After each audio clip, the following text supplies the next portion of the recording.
Hi! Hello! నమస్తే అందరికీ. Welcome to my channel. ఇప్పుడు మనం చెప్పుకోబోతున్న స్టోరీ 'లవ్ యూ కన్నా' ఎపిసోడ్ 17. ఏంటి కన్నా మళ్ళీ తాగడం మొదలుపెట్టావా నువ్వు? అంది జాను. జస్ట్ 1 బీర్‌నే తాగానే నేను. నువ్వు 1 బీర్ తాగితే ఇలా ఉండవు గానీ, నా దగ్గర కవరింగ్‌లు ఇవ్వకు కన్నా అంది జాను.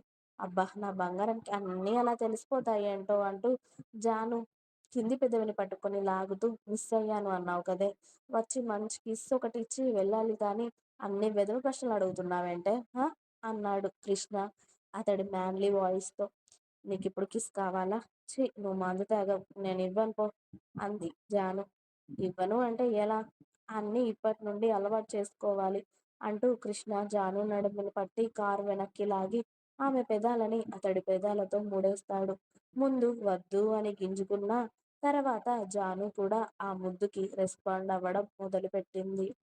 కృష్ణ అతడి తనివి తీరా ముద్దు పెట్టుకొని మెల్లిగా జాను పెదవులని వదిలి ఏముంటాయే ఇవి ఇంత టేస్ట్‌గా అసలు అంటూ అతడి బొటనవేలితో ఆమె పెదాలని తాకుతూ ఉన్నాడు. అప్పటికే జాను బుగ్గలు రెడ్‌గా అయిపోయి కళ్ళని నేలకి వాల్చేసింది. హా! జానుగా నువ్వలా సిగ్గుపడకురా! నేను ఇంకా ఎక్కువగా టెంప్ట్ అవుతాను అన్నాడు కృష్ణ. చిన్న స్మైల్‌తో కృష్ణ కళ్ళల్లోకి చూసింది జాను ఆ మాటలకి. అవును ఏంటే సాయంత్రం అంతలా అరుస్తున్నావు మీ అమ్మతో? ఏమైంది? అని అడిగాడు కృష్ణ. నువ్వెప్పుడు చూసావురా? సాయంత్రం మీ ఇంటి ముందు నుండి వెళ్ళేటప్పుడు చూశానే. అవునా? అవును గాని ఏమైందే? ఏం లేదు. నా జుట్టుకి ఆయిల్ పెడతా అంది మా అమ్మ. నేనేమో వద్దు అని అన్నా. అంతే. ఎందుకు వద్దే? మా అమ్మ ఆయిల్ రాస్తా అని నా జుట్టుని లాగి లాగి పెడుతుంది. నాకేమో నొప్పొస్తుంది. అందుకే వద్దు అని గొడవ కానీ, మా అమ్మ నా మాట ఎక్కడ వింటుందిరా? పెట్టించుకోవే అప్పుడే హెయిర్ బావుంటుంది అని జాను జడ తీసి ముందుకు వేశాడు కృష్ణ. కన్నా ఆ! కన్నలు చెప్పవే. మరేమో ఆ! అది ఏది? అంటే నా జుట్టు కాస్త చివర్లో కట్ చేయించి స్ట్రెయిట్ చేయించుదామని అనుకుంటున్నానురా. నువ్వేమంటావో చెప్పు అని అడిగింది జాను మెల్లిగా. నీ జుట్టు ఇంచు కట్ అయినా నీ బాడీ కట్ అవుతుంది. జాగ్రత్త. పిచ్చి పిచ్చి కథలు పడకు అని అర్థమైందా? అన్నాడు కృష్ణ కోపంగా. హ్మ్. ఆ మూతలా పెట్టకు గలీజ్‌గా ఉంది.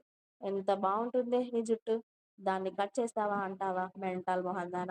నువ్వు నడుస్తూ ఉంటే నీ బ్యాక్ పైన ఆ జడ అలా ఊగుతూ ఉంటే ఎంత బావుంటుందో తెలుసా అసలు? ఎవ్వరికైనా ఉంటుందంటే ఇంత పెద్ద జడ. ఆ! సరే చేపించనులే. ఓయ్! అంటూ జాను మొహాన్ని పట్టుకొని, అయినా నీకవన్నీ ఎందుకే? ఈ కృష్ణగాడి పెళ్ళాం ఎలా ఉన్నా అద్దిరిపోతుంది. మనకవన్నీ అవసరమా చెప్పు?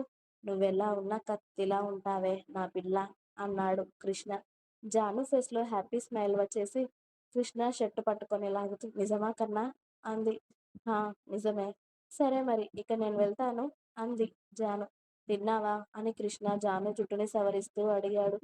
లేదురా తినాలి అంది జాను. ఓకే. వెళ్లి తిను. నేను ఇంటికి వెళ్ళాక నీకు మెసేజ్ చేస్తాను. ఓకేనా? సరే కన్నా. బాయ్. ఓకే అని ఒక నిమిషం ఆగవే అన్నాడు. ఏమైంది కన్నా? ఇదిగో అని ఒక కవర్ ఇస్తాడు కృష్ణ. బిస్కెట్స్ థ్యాంక్ యూ రా అంది జాను సంబరపడుతూ. నీ బిస్కెట్స్ పిచ్చి తెలిసే తీసుకురాకుండా ఎలా ఉంటానే? థ్యాంక్ యూ రా.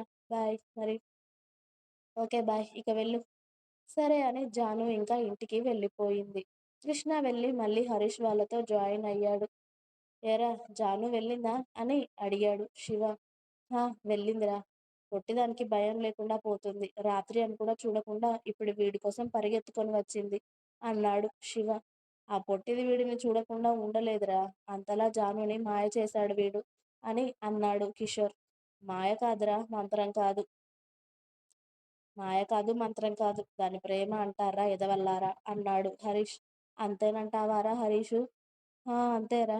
జాను ఏమో గాని ముందుగా అసలు వీడుండలేడురా పొట్టిది లేకుంటే అన్నాడు హరీష్. అవున్రా అన్నారు కిషోర్ ఇంకా శివ. వాళ్ళు మాట్లాడే వాటిని చిన్నగా నవ్వుకుంటూ వింటూ కృష్ణ ఫోన్లో జాను ఫొటోస్‌ని చూస్తూ ఉన్నాడు. అవును మరి మీ ఇంట్లో ఎప్పుడు చెప్తార్రా ఇద్దరు? అన్నాడు కిషోర్.